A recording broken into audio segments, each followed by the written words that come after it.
Hello friends, ఇప్పుడు మనం ఎన్టీఆర్ గార్డెన్లో ఉన్నాము. ఇది మీరు ఆల్రెడీ వచ్చి ఉంటారు, లేకపోతే చూసి ఉంటారు, వినుంటారు.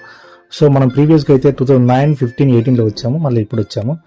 సో జస్ట్ అలా రఫ్గా చూద్దాం రండి.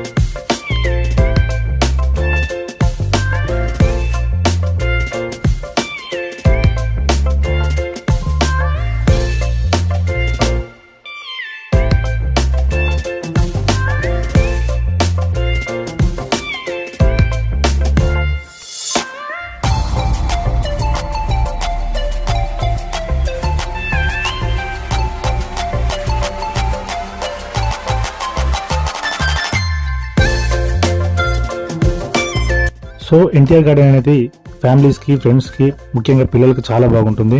ఇక్కడ చిన్న చిన్న ఫౌంటైన్స్, ఒక ఎగ్జిబిషన్ ఉంది, దాంతోపాటు షాపింగ్ ఉన్నాయి, మంచి మంచి గార్డెన్స్ అండ్ లాన్స్ ఉన్నాయి, అండ్ మినీ ట్రైన్ అనేది కూడా ఒకటి ఉంది. సో ఇంతే ఫ్రెండ్స్, థ్యాంక్ యూ.